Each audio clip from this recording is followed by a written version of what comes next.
Hello, everybody. It is May the 9th, 2025, coming to you live from Tulsa, Oklahoma.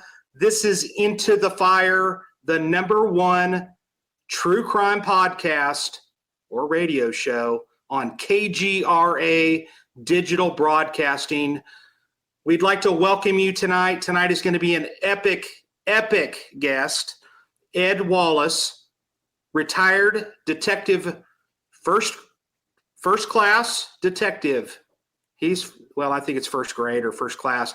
That's the highest detective rating that they have in NYPD. Only 200 people have that distinction with the New York Police Department. Welcome. Sorry about the delay, everybody. We had technical difficulties. I know that's hard for you to believe. We never have those on this show. Never.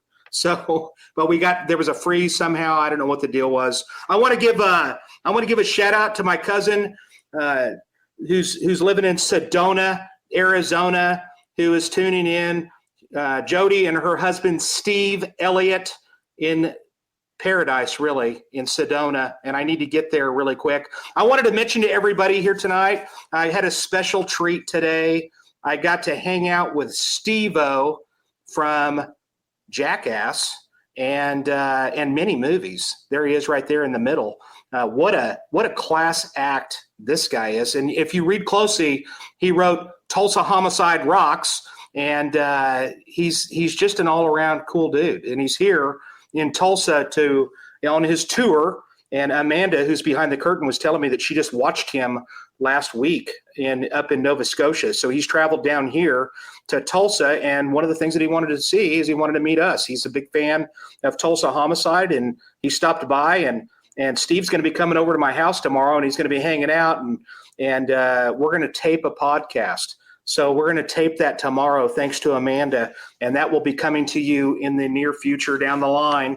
And I also wanted to give another shout out to Jim and Becky Dorsey, a couple of people that live in Arlington, Texas, that I had actually given a tour up there at the station, and they wrote me an absolutely incredible letter, and I deeply appreciate it. And lastly, I want to say hi to Anthony up in Rochester, New York, my #1 super fan in Rochester. Anthony, I'm going to call you. I've been super busy at work dealing with a homicide investigation, but I will be calling you, and that's a special shout out. Tonight's guest, well, actually, we have a special co-host tonight. You can bring him on, Amanda. We got Danny Couples. Danny Couples, who's been on this show twice. Now you've got the distinction of being the only third-time person to be here, and welcome, Danny. Danny's going to help me with this one because he knows Ed. Yeah, I'm glad that you're here. He knows Ed, and Ed is somebody that we both really respect. And it's an honor. Thank you for letting me be on here today. That's awesome. Dude, it is absolutely my pleasure. Ed is fantastic. I love this guy. And so we're gonna my shirt. Yeah, I'm going to start off with just talking briefly. I don't want to waste too much time with Ed because he has a hit podcast, and I'm talking. It puts ours. We're wanting to grow up to be like his podcast, but we'll talk more about that later. So we'll talk a little bit about Ed Wallace Jr. He served with the NYPD for over 20 years and retired April of 2004. During his tenure with the NYPD, Mr. Wallace performed various law enforcement duties, including crime scene investigator and counter terrorism investigator. Mr. Wallace held the coveted NYPD rank of detective first grade. Mr. Wallace has spent 15 years in crime scene investigations and investigated 2,656 crime scenes, including both World Trade Center attacks. That would be the 1991 and the 93 attack and the 01 attacks, the October 2001 Anthrax attack, and he has given testimony as a forensic expert in 398 trials. That blows my mind when I read that. That's incredible. In 2001, Mr. Wallace was temporarily transferred to the Joint Bio-Terrorism Task Force to assist in the investigation of the Anthrax attacks. And during this assignment, Detective Wallace trained NYPD detectives and the New York City Department of Health personnel on weapons of mass destruction topics. and there's so much more on here. I just don't want to take away from the time, but I will post this on my YouTube page for you to see his full bio, which is insane. Let's bring him on so we don't waste any time with Ed, because we got to leave on time tonight for once. How you doing, buddy? Great, Jason. Great, Danny. Great to see you guys. It's been a long time. It has. It has. I noticed that you had a coffee cup sitting in front of you. You might want to show the viewers what that looks like. So Ed can think of me. That's not sold in stores, but you never know. Maybe we'll give one of those away in the future. That's what we're going to start with. Danny needs one. Yeah. Can I get one? Can I get in the drawing? Yeah, we're going to get you one for sure. Okay. Listen, welcome, Ed. That's the first time that's ever happened where a student comes to my training and gives me a mug with their face on it. Yeah. Yes. That's one of the good ones too. That's one of the big ones. Yeah. Hey, listen, now we met you. So we met you in New York City. Both Danny and I have attended all 3 of the trainings that happened in New York City at the medical examiner's forensic laboratory. And I say / the medical examiner's office because they're the ones that put it on. It was really incredible. Some of the best training ever. And both Danny and I were mentioning that we're a couple of the rare ones that actually went to all 3 of the trainings. And so Ed, tell us what got you interested in law enforcement to begin with, why the NYPD, and kind of your journey on the department. Okay, well, first, I never really thought about it as a career, because after I graduated high school, I went to Pratt Institute School of Architecture and Engineering. So I got my degree there, and I was, doing architecture for a short period of time. And I wasn't happy. I didn't feel fulfilled. Now, I grew up with a family of cops. Now, my grandfather started this off in 1920. After he came back from World War I, he joined the NYPD. And in fact, he's my mother's side of the family, and that's Italian heritage. And he became the first Italian American NYPD mounted police officer. And so he was riding around the city on a horse fighting crime. And so that was in 1920. He started it off. In fact, I have his original academy graduation certificate from 1920. And wow.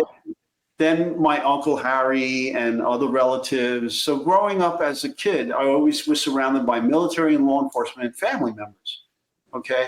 And then this just expanded from there. So then, cousins, me, my brother, we joined. I met my wife on the job. She's also another first grade detective. We were the first husband and wife first grade detectives in the history of the police department. She was a major case detective, so she did kidnappings and bank robberies and things like that, hijackings. Then the third generation. So I was third generation, and then now we have the 4th gen of my family on a job. My son and 3 nephews. So it became a family business. And, I never regretted making the transition from architecture, because you never really lose that. Once you have those skill sets, you can maintain them and use them. And I have, and I helped many people out with their houses and things of that nature if they needed architectural services. But that architecture background, that engineering background that I had helped me tremendously in forensics. If I would have known about forensics when I was looking at colleges, out of high school, which nobody talked about forensics in the 70s and 80s. Nobody talked about that in the beginning, right?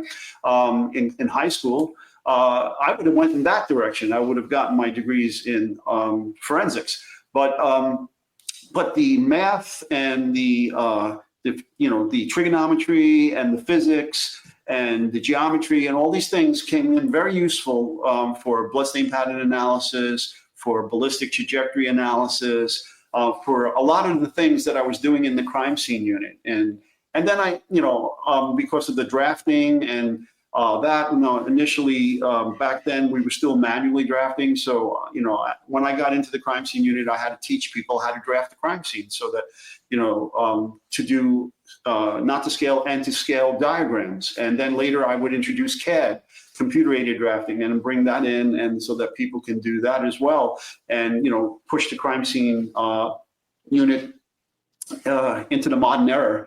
So we didn't have to do manual drafting of the crime scenes, because every one of our crime scene reports required a sketch or a diagram of the crime scenes. So it was very easy for me to do that.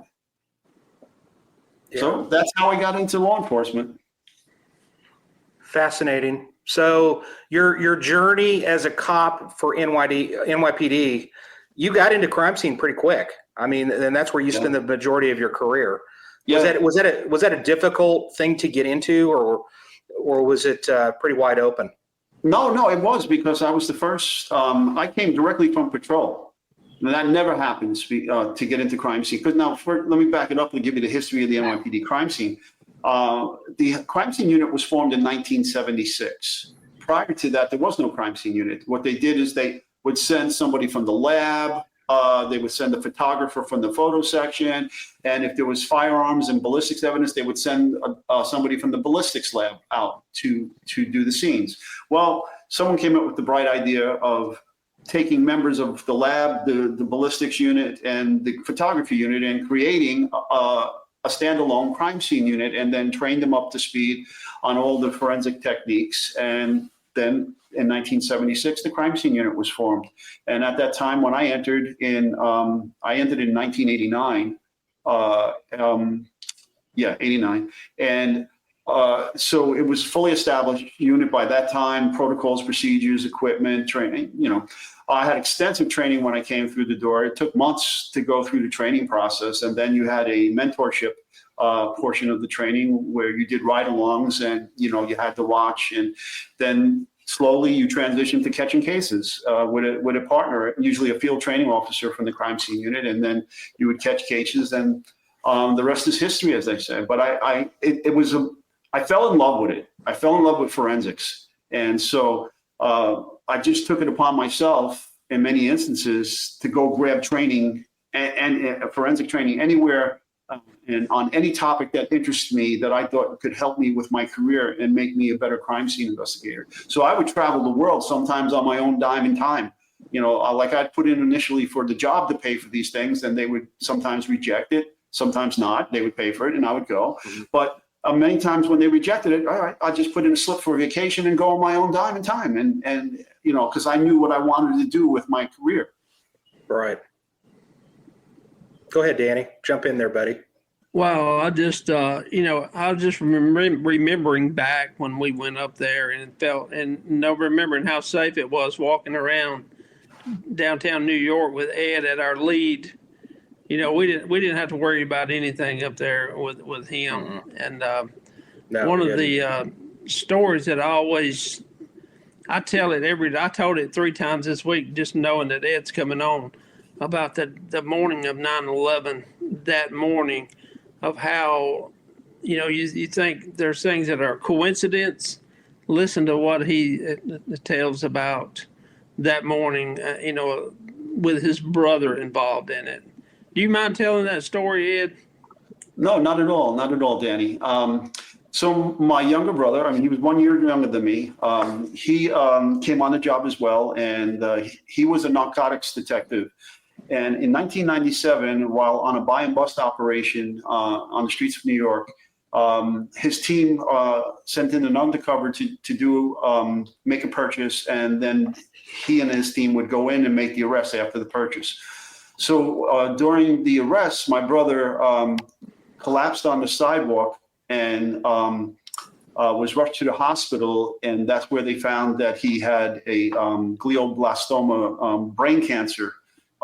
And he lapsed into a coma shortly after being rushed to the hospital, and then was rushed up to Columbia Presbyterian Hospital in Upper Manhattan, and they performed emergency surgery on him to remove as much of that brain cancer as they could. And then he would be in a coma for quite some time, and he would come out of the coma, and he, thank God he came out of the coma, and he went back to work for a short period of time and got promoted to detective. And then he would have to go for chemo and for all these other treatments, radiation and chemo and so forth. And eventually he retired from the police department because of the cancer. And he was only given a couple of months to live, but he was such a physically fit and strong man that he fought that cancer. He had multiple operations until finally the last operation he had just paralyzed the whole right side of his body. So from that point on, he could barely talk and he barely move, and he needed a lot of help. But in 9/11, my brother was still alive, even though they only gave him 3 months to live in 97. And but he wasn't doing good, and I was working that night on the double shift at the crime scene unit, and I was processing a double homicide in Queens. And I was just wrapping up the homicides when the 9/11 attack began. The first plane crashed into the North Tower. And so I just wrapped up. I heard it come over the radio because our department radio just went crazy after the first plane hit. And now over the radio, they're reporting a small plane hit the tower, the North Tower, right? And so I call up my sergeant, and he says, all right, take your partner and start heading into the World Trade Center. I'll meet you there. So we're starting to head in, and I'm driving on an elevated highway.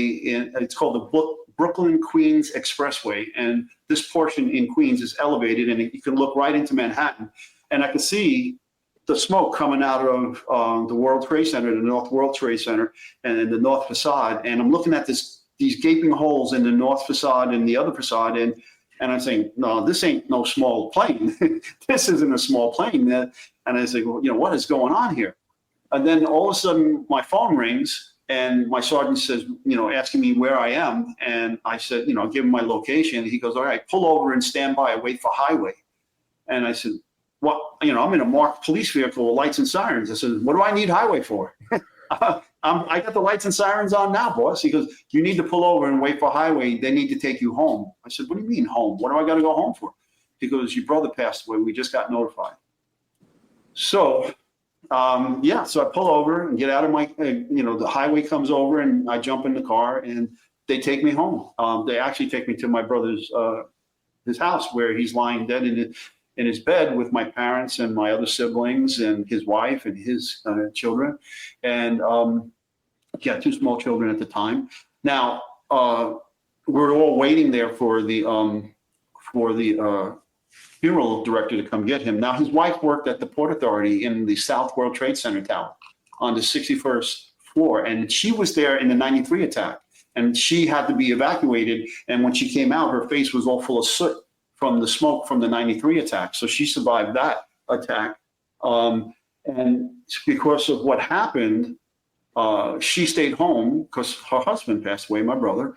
And then my wife, who's also a detective who worked at One Police Plaza, which is downtown right there by the Brooklyn Bridge, she would normally take, her route would be to go through the Brooklyn Battery Tunnel and come out right by the World Trade Center. So she didn't go to work that day because my brother died.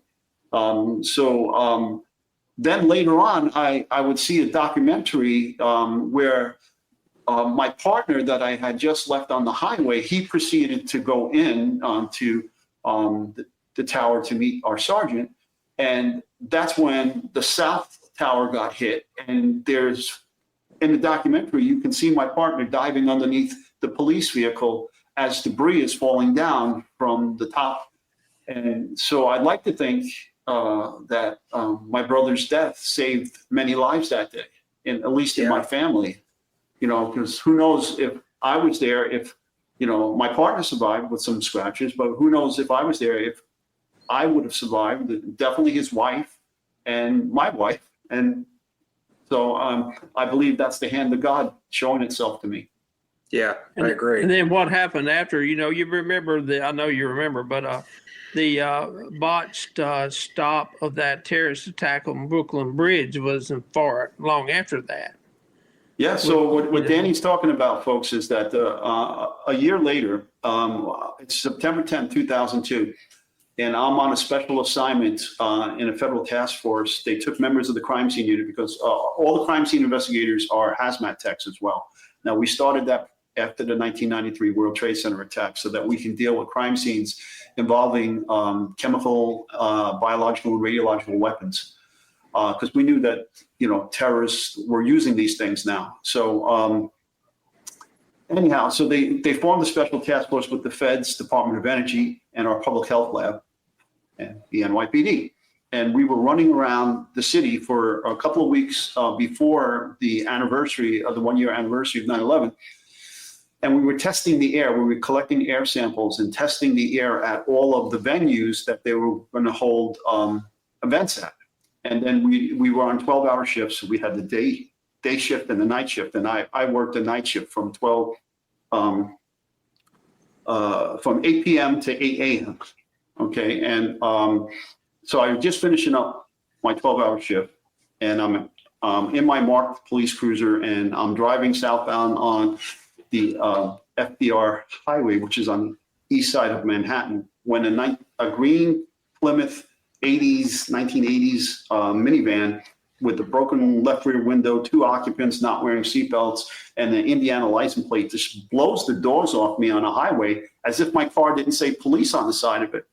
And I was like, what? Who does that, right? So I get behind him, and I run the license plates through our dispatcher, and the dispatcher tells me I should be looking at a 1992 two-door sedan Honda, blue in color. And I said, nope, I don't got that vehicle. So I light them up, turn on the lights and sirens, and I pull them over. Well, I go up to the driver, and I'm at the Brooklyn Bridge now. I'm on the ramp to the Brooklyn Bridge because they were trying to enter the Brooklyn Bridge to go to Brooklyn from Manhattan. So I pull them over in the zebra stripes, and I go up to the driver, and I ask him to explain the speeding, the broken window, the license plates not matching the vehicle. What is going on here? Now, there's nothing in the vehicle. It's empty except for this thermos, metal thermos in between the front seats. And the passenger won't look at me. He has his head buried into the passenger front door window. He won't look at me, won't make eye contact, okay? All I see is the back of his head while I'm talking to the driver. So the driver's talking gibberish. So I asked the driver, I said, enough. You can't answer my questions. I want your ID. I want his ID. I want all the paperwork for this vehicle. So they hand me a stack of papers, and I go back now to my cruiser, and I start running the names, at which point my dispatcher says, are you a solo unit? I said, yeah, I'm by myself. And then she screams over the radio, we're on a special division. We're called Citywide Special Ops Division. And that's our emergency service unit, which is what we call our SWAT team. And then highway unit and harbor and aviation, crime scene, bomb squad, we're all on that unit, mounted. So, and the K9. And so she screams out over the radio, do we have any ESU units available to back this detective up on the Brooklyn Bridge on this car stop? Any highway sergeants? And, they chime in and they come racing down, and I'm like, we call our dispatcher Central. I'm like, Central, why do I need backup? What's going on? She goes, no more radio transmission. Call me on my landline. So I call her on the landline, and she goes, your passenger is a known radical Islamic extremist terrorist wanted by the FBI. I said, no shit. And he was wanted. They put a warrant in the FBI field office in Indianapolis. They've been looking for this guy.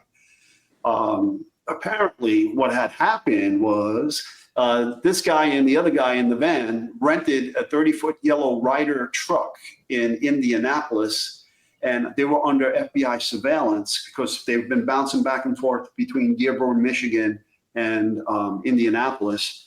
And I don't know, because I wasn't read into it at the time. At that time, I didn't have any security clearance, so I couldn't be read into it. But anyhow, they were under surveillance. They rented this yellow truck from Ryder, and they were driving from Indianapolis to New York.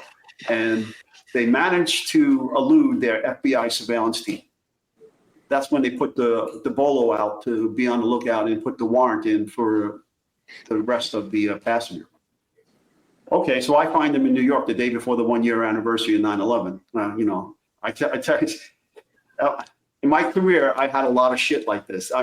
People were calling me the shit magnet. Okay, because wow. I just stepped into this stuff all the time, So anyhow, the sergeant from Highway pulls up, and we pulled him out of the car. Felony car stop deal. Cuff him up, put him in the car, and take him back to the nearest precinct, which is the 5th precinct. And at which point I start gathering the information. Now, when I get the passenger's wallet, I pull out 5 driver's licenses, 2 from Indiana and 3 from Michigan, and one of them from Michigan has a hazmat certification on a CDL, commercial driver's license with a hazmat cert. But all the pictures are the same. He's wearing the same clothing and headgear in all the pictures. Wow. Right? And I'm saying, well, something's not right with these IDs, and they're all valid, they're not expired, right? And so I call up our expert that deals with fraudulent documents, and I said, I think I got a bunch of fraud licenses. Can you get me some help here and verify this? Okay, because if they are, I got 5 felony collars here. I got 5 charges of fraudulent possession, criminal possession of fraudulent documents, felonies. That's New York State Penal Code. Right now, if you guys may or may not know this, but local and state law enforcement who are not sworn special deputy U.S. Marshals in a federal task force cannot enforce a federal warrant. We can only hold the individual for a reasonable period of time for the feds to come pick this person up if you don't have anything to arrest them on. Okay, mm-hmm. But I do now. I have charges. I can hold them, right? So the FBI shows up at the precinct and comes up to me as I'm processing the arrests and said, hey, tap me on my shoulder and say, hey, great job, detective. We'll take it from here. And I look at him and I said, yeah, whatever. I said, yeah, you can have him when I'm done with him. And he goes, what do you mean? I says, I arrested him on New York State felony charges. When I'm done processing this arrest, then you can have him. Until then, have a seat, because it's going to take me a while to go through all this paperwork and arraign him, and I got to book him. So you have to wait until he gets his court-appointed lawyer and he goes through the arraignment process. I'm not. It goes my warrant. It's our warrant. I said, first of all, it's not your warrant. It's the Indianapolis field office's warrant. And second of all, tough shit. I got another couple of hours of overtime vested in this. They just lost a big yellow truck. I mean, hello. Yeah, and guess what? The police officers in the Bronx end up finding that truck parked on the street illegally, and so they, the big full-blown response to that thing, and our ESU, our bomb squad, they all go up there. The truck is empty. Okay. All right, but the truck is empty. But later on, I find out that they were involved in surveillance for attack in New York City. So where are they at now? Do you know? The feds have them. Oh, good. We also, Ed was not only involved, first of all, how long did you search down at 9/11, the site?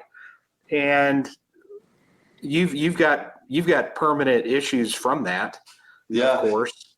Yeah. So I started after I buried my brother. So my brother died on 9/11. We waked him on the 12th of September. We buried him on the 13th of September. Now you got to remember now what happened to our air travel and everything. Everything got grounded.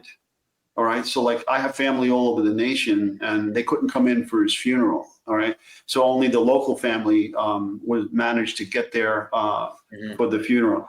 And so right after the funeral, I went back to work and because we were put on 12-hour shifts. So my wife and I both being on the job with 2 young kids in grammar school. So she took the 12-hour day shift, I took the 12-hour night shift, and we were handing the kids off like ships passing in the night. Now, thank God she didn't have to work the sites. She stayed in the World Trade Center, which is south of Canal Street in the contamination zone, but she was working in headquarters, doing other things. And then she volunteered and she did some time at the Staten Island landfill. So I worked at the Ground Zero, I worked at the Staten Island landfill, and I worked at the morgue from September until the October Anthrax attack, at which time myself, my sergeant, and another member of the crime scene unit were pulled out of the crime scene unit and put in temporary assignment to the Bioterrorism Task Force to help with that investigation. And then we worked that investigation, did some training also to train the law enforcement personnel that were going to be responsible for collecting the white powders and the laboratory, the public health lab. We had to train them up on forensic intake procedures, chain of custody and things of that nature for all these samples that were going to them for analysis. And I did that until January of 2002. And then I went back to work at the Ground Zero, the morgue, and Staten Island until May of 2002, when the investigation was declared over. And all those operations from the emergency services had stopped in May 2002. And we had a closing ceremony at the pit, as we called it. Do they still have remains from 9/11 at the medical examiner's office? I remember when we were there, they had like that tent structure that was next door to Bellevue Mental Health Hospital that was abandoned, basically. So Yes. did they still do that kind of the same way that they did before? They still have the remains at the MD's office, and then once they're identified, then they have a choice? Yes, well, just a little over half of the victims from the World Trade Center attack have been identified through dental and DNA records, okay? We still have over 30,000 body parts that have not yielded a genetic profile for DNA analysis and identification. And a special laboratory has been built at the World Trade Center Museum in the footprint of the tower, where the only people that have access to that laboratory are the New York City Medical Examiner's Office anthropology team and DNA team, and the family members of those that have perished and have not been identified. Okay, so they can go down. The family members can make arrangements and go down there. There's a special sitting area where these remains are all in storage down there, and they can go there and have some peaceful time in that area with hopefully where some of their remains. And every time new DNA processes come out to extract genetic materials with the hopes of getting a profile, the team will run down there, and after those techniques have been validated, process those remains to see if they can get an ID. And in many cases, what ends up happening is a lot of the remains that are down there, a few of them will give a profile, and it turns out that many of the profiles are of people that were already identified, and their loved ones had funeral services and had been given back the initial remains that were identified. And so then they have an option, like we gave them an option. They sign a paper saying, look, if you identify any more remains, we don't want it or we want it. And so that will tell us how to handle it. And so when you go down to the World Trade Center museum, if you ever go down there, you will see a door that unauthorized personnel can't go in, but it'll actually say on it what it is. Now, we were the first civilians that went through that when it opened. I remember. You took us on the tour. I remember it was the second day that it was actually open, period. That's what it was. It was the second day ever. And Ed took us down there and guided us through this, which no better person to give us this tour. And it was very, very moving. If you haven't had an opportunity to attend that museum, it's incredibly well done. I think with the complete class. I mean, they spared no expense on this thing, and it is absolutely breathtaking. And so you should go. So folks, if you don't know, how I met Jason and how I met Danny is in 2008, we won a grant, a $1 million grant from the National Institute of Justice for training death investigators across the nation. And I was appointed its director of the program, the Forensic Science Training Program. That's the shirt that Danny's wearing. And we developed 3 40-hour courses: a basic death investigation course, an advanced death investigation course, and a 40-hour basic bloodstain pattern analysis course. And Danny and Jason were lucky enough to go to be picked by our selection committee, and they did all 3 of those courses. I can't say that about everybody, because we literally I ran that course for 6 years, those courses for 6 years, and I won 2 more additional $1 million grants. So each grant was for 2 years. And so I did that from 2008 to 2014. So we would have, these Danny and Jason had to apply to go before the committee. They got selected, and the grant paid for their flights into New York City, their hotel, their transportation, and their training and their food. And then at the end of the training, we send them home.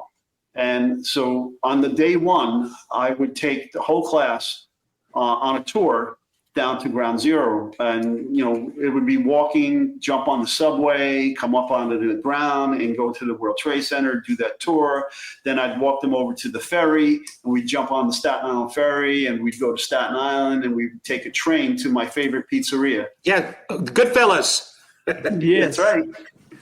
Yeah, and I would the owner of the Goodfellas Pizzeria, which is a world famous pizzeria in Staten Island that does wood-fired brick oven pizza, Napolitan style, the original margarita. And they compete internationally in the International Pizza Contest and have won many awards for their pizzas. And it's when, at the time, Mayor Giuliani used to take dignitaries from all over the world to this pizzeria to experience this pizza. So the owner of the pizzeria, Scott, his father was a lieutenant, his brother was a sergeant in the NYPD. And so I knew Scott, and I made arrangements with Scott to host my classes there every time I threw a class. And we would have hundreds of people there, depending on which class I was teaching, right? Like if it was the basic, there was more people in the basic course than the advanced. And then obviously there was more people in the advanced than the bloodstain course. But every class I taught, I always brought the students to that pizzeria for a good night of food and drink. Yeah, it's one of the best places ever, and it's on Dongle Hills. Isn't that what's the name of it? Yeah, Dongle Hills, right? It used to be Dungan Hills, but they recently moved from Dungan Hills, and I'm so happy they moved because they're closer to my house now. They're literally in walking distance of my house. Oh no. And so I go visit Scott all the time and eat pizza there. And my father, who 5 years ago, he moved back to New York City from Florida with my mom. They're in their 90s now, and so we wanted them close to home for support, in their upper years. And he lives literally maybe 200 feet away from the pizzeria. Yeah, if you're ever in New York City, ladies and gentlemen, yes. The best attraction, if you ever go to New York City, the best attraction happens to be free. And that's the Staten Island Ferry, as far as I'm concerned. Yeah. And then go over there and check out Goodfellas. It's the best pizza ever. And I also remember that Italian joint that you recommended in Little Italy. And I remember asking, there was a guy, you said it was legit. And I'm going to tell you something, Ed. I don't think you were with us when we went there, but there was a legit mafia guy that came into that restaurant that night that I remember we asked one of the waiters, "Hey, do you guys take cards?" And he's like, "Forget about it." And he meant it. And when he said it, it was like, you need to forget about that. And you need to better get some cash here, like pronto. Yeah. Yeah. And so why don't they take credit cards? Yeah. Anyway. Jason, I'll say one more thing. They don't take credit. They don't take credit cards because they're laundering money. Yes. Yeah, one more thing, and I'll shut up. I promise. No, don't shut up. Have fun. I always thought that enough was done for Ed. Now, I'm not patting myself on the back, but I'll tell you a little. I knew this detective down in Miami. Raul took him up in a helicopter over in Miami, and I had to outdo him. So the only thing I could think of was a friend of mine wrote the song, "Have You Forgotten?" That's right. So I called him up and I said, "Hey, can you call a friend of mine in New York?" And I told him the story. And I said, just tell him thank you for everything that you sacrificed. And he did it. And I was sure hoping he did. So no, he did. I was driving with my family when he called. And I was shocked, right? I literally, because I know who he is, and I literally had to pull over on the highway because I wanted to have this conversation with him. And I was shocked, Danny. Thank you so much for that. Yeah. And so, folks, what you may not know is, many of us got sick after working there at Ground Zero because the United States Environmental Protection Agency said the air was safe, and it wasn't. And there are more of us emergency responders dead from the diseases we contracted from working there than died the day of the attack. Even though the day of the attack, we had some horrific numbers in the fire department, police departments, and so forth. But there are more of us now dead as of last year, December. That's when we broke that number from the diseases we contracted. Now, I ended up having several diseases. I lost 3 sections of my right lung. I had several surgeries. I've had cancer. I've lost several organs, and from my exposure down there. But now, I was telling the guys before the show, I am now going on 5 years cancer-free, so I beat it. That's awesome. No, that's great. And I love that, because I remember when I gave you a tour through Tulsa back when you visited us there, you were having some issues, serious issues. And I hope that you're not taking that mountain of medication that you were having to take at one point, and hopefully that's not as bad. Yeah, it has shrunk, but it's still more than I really want to take. But I'll never forget that tour, right? Because of The Outsiders. Yes, that's right. I can say, hey, I went to where Patrick Swayze and Tom Cruise and Ralph Macchio, all these guys were here, right? That's right. I just did a remote training for Fresno Police Department, and we're connected to Fresno because that's how that movie came about. There was a middle school class or a high school class that was reading that book, and they wrote Francis Ford Coppola, and that's how that came about. But it's kind of cool. That was a fun time, and I'm glad that you were able to get there. Let's talk briefly about your podcast, because I want people to be aware of it. I got to tell you, Ed, I was watching some of they do a lot of trial coverage. They analyze a lot of the testimony, and they're doing a lot of that in that Boston trial that everybody is talking about. And I got to be real with you, Ed. That case I haven't really watched much on it. I know that there's a documentary on Netflix, if I'm not mistaken, and you guys are analyzing that. But what else first of all, Amanda, throw up that picture of their podcast. It's tell us what the name of it is. It's Crimetime with DutyRon. Yeah. With DutyRon and Ed Wallace, right? And in fact, right, at 9:30 tonight, we're going to have our next show. So what we do is we give our, as 2 retired NYPD detectives, we give our perspective on high-profile cases throughout the nation. So we're following all these different cases, like the Lori Vallow case, the Brian Kohlberger case out in Idaho, and all these different I started with this when Ron asked a mutual friend of ours, hey, because Ron started the podcast by himself initially, and he said, hey, I need a forensics guy to talk about this case out of Florida where co-ed went down there for spring break and ended up getting killed by these 2 drug dealers who she overdosed on their drugs, and then they sexually assaulted her and stole her pocketbook money, ATM card, and they would get arrested and charged and convicted with her death.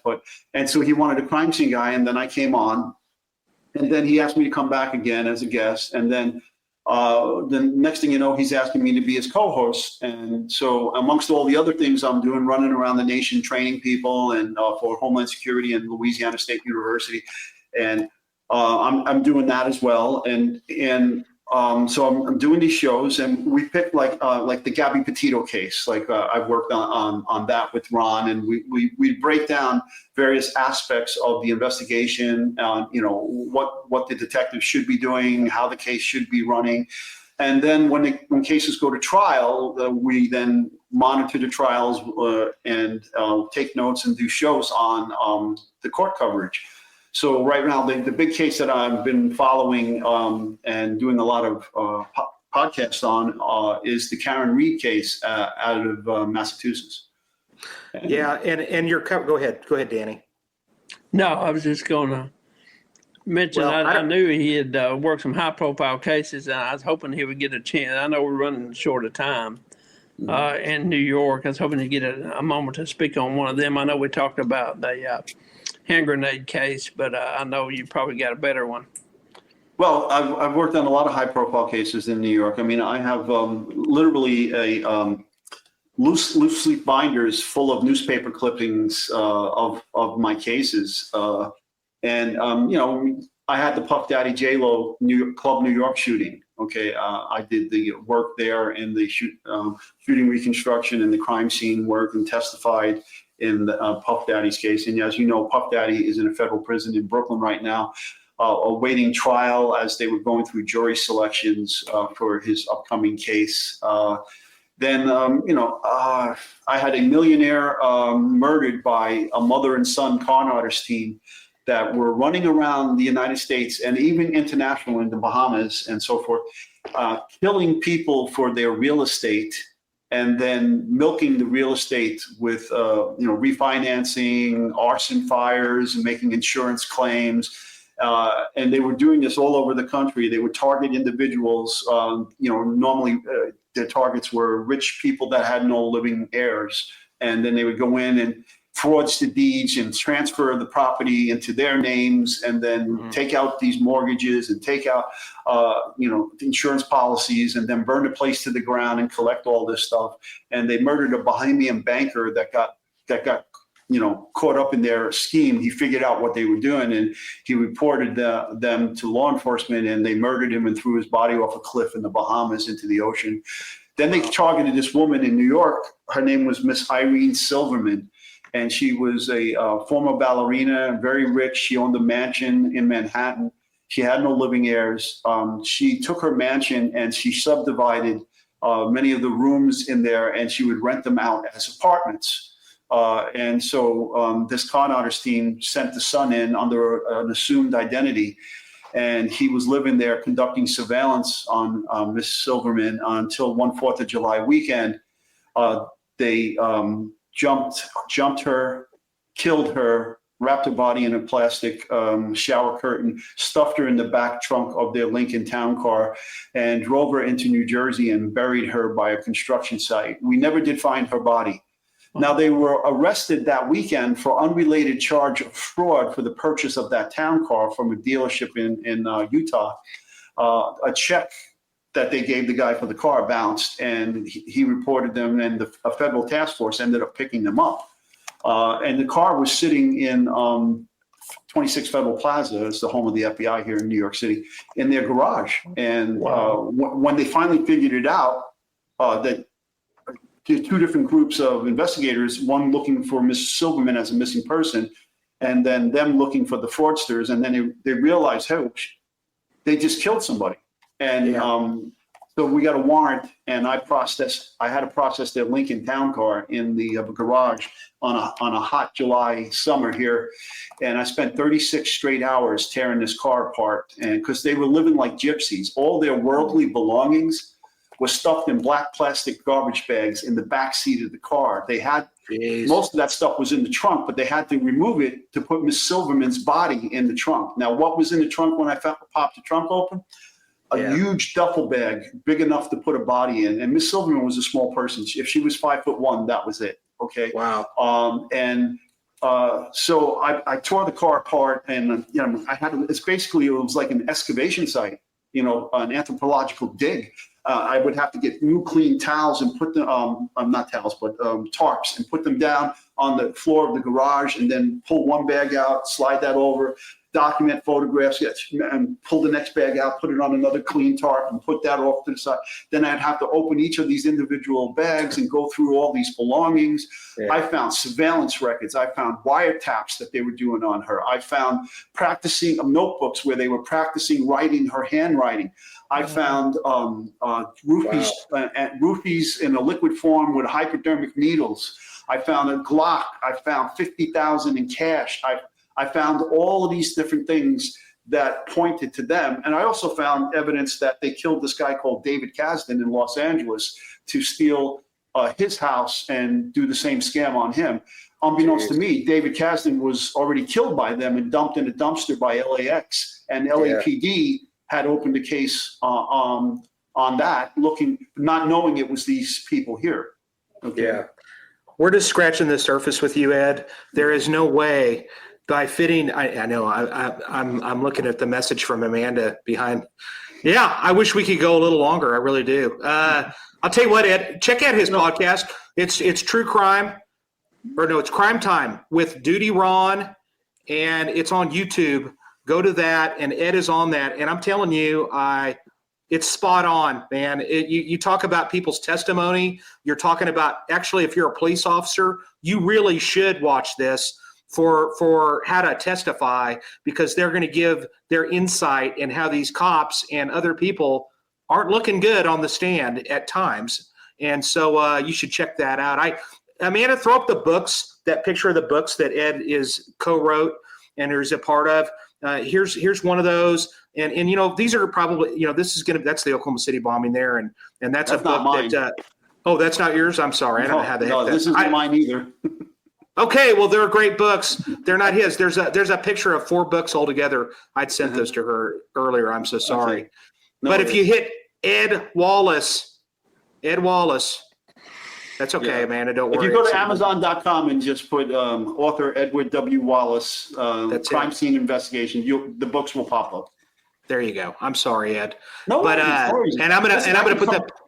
I can come back anytime if you want to continue. Yes. Well, that's what I want to do. I want to have you back, and I want to have Danny back, and I want us to dive into. We'll come up with maybe a time that maybe you can stay a little longer, and then or something along those lines. And so basically, that's that. I want to remind everybody. Thank you, Teresa. Thank you, everybody, for being here. I see a lot of the people here. Kathleen, thank you for being on time tonight. You haven't been the last couple of nights. I appreciate you being here on time. Thank you. Thank you to everybody else. Steve, Jody, all of you. It's great to have you here. And this, like I said, I say it all the time. This show is not a show without you, and we appreciate it. Next week, episode number 50. I can't believe it. Cheryl McCullum. Do you know her, Ed? You know Cheryl? Yes. Cheryl McCullum, crime scene detective investigator down in Georgia. She's very well known. And she gets all over the place. My gosh, she is known throughout. And she's going to be the guest next week. And then the week after that, man, you're not going to believe the guest that I've got. And I'm not even going to mention it right now because it's huge. It's famous. And I know Steve-O's coming on. But this one's also very famous and that you've seen on TV for years, and it'll be a lot of fun. So, ladies and gentlemen, thank you again, Ed. You're our class act. And as far as I'm going to get off of here so you can get on to your other show. But I'm going to tell you right now, I have mad respect for people like you, for Scott Wagner, retired Manhattan North detective. I've got, the NYPD. You guys are something special, and you hold a special place with me. Very, very class act officers and detectives that work there. So thanks for being here, buddy. I appreciate it. It was great seeing you, Jason, and you, Danny. Please take care of yourselves, all right? And remember, as I say on my show, stay safe, stay prepared, and watch your 6. Thank you. Danny, you got anything else? Hey, it's just an honor to know you, Ed, and to have known you and Jason as well. And again, thank you for telling that story. I know you didn't have to, and I know it's got to be hard talking about it, but it's such great to see you. I just appreciate it. Yep. Thank you, Danny. Love you guys. You too, buddy. All right. Take us out, Amanda.